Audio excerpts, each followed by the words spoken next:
আমি আমাদের বক্তব্যের শুরুতে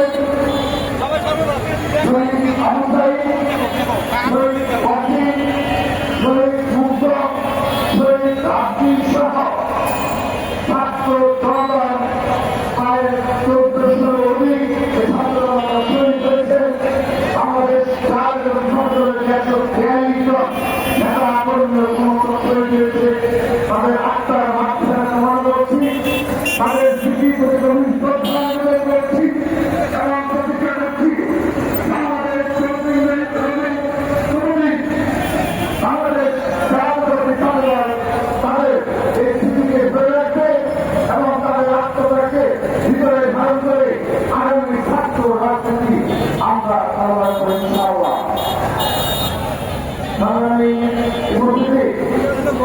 আমরা সমাজসভার পূর্বে সমাজে শ্রদ্ধা জানিয়েছি, আমরা আয়োজন করেছি এবং আমার পরিবারের সাধনা করেছি। সম্মানের উপস্থিতি, আজকে এই স্মরণ সভায় আমি আমার শুরুতে খুবই দুঃখ ভাড়া বলতে চাই। আমরা আমাদের অনুষ্ঠান ছিল, কিন্তু আমাদের আগে অনুরোধ করা হয়েছে এটা একদম যারা গ্রহণ করে এসেছেন এবং তারা ফুল সকাল দ্বারা আমাকে সমাজকে শ্রদ্ধা জানাবেন।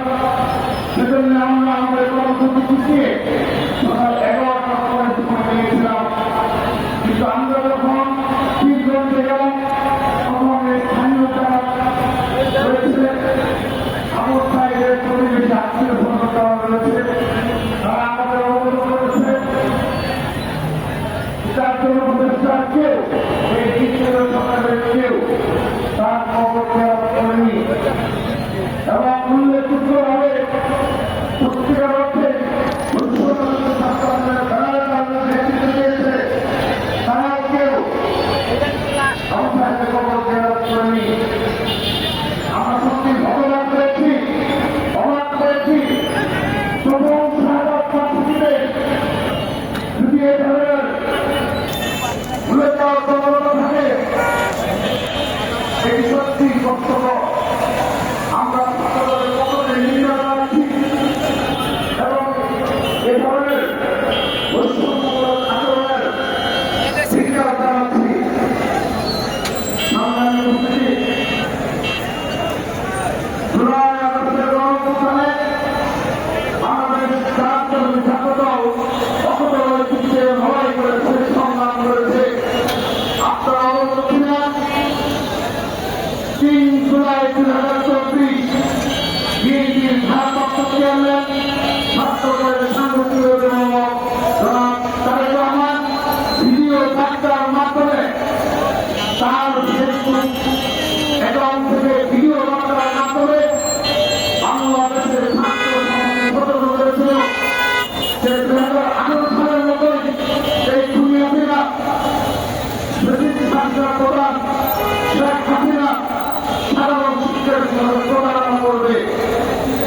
তিনি তার যে ৩ জুলাই ২০২৪ ভিডিও বার্তার মাধ্যমে বিবৃতির মাধ্যমে সাধারণ শিক্ষার্থীদের কাছে তার অবস্থান স্পষ্টভাবে ব্যক্ত করেছিলেন।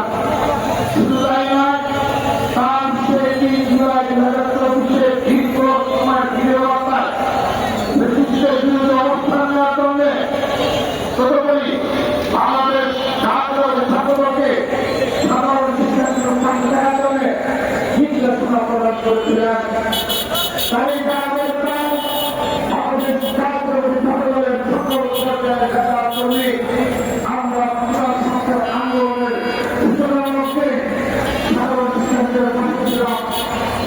যখন ৭ জুলাই বাংলা প্রদেশ সহ বিভিন্ন কর্মসূচি গ্রহণ করা হয়েছে, সেই কর্মসূচি প্রণয়নে এবং তার রাজপথের বাস্তবায়নে ছাত্রদল অগ্রভাবে ভূমিকা পালন করেছিল।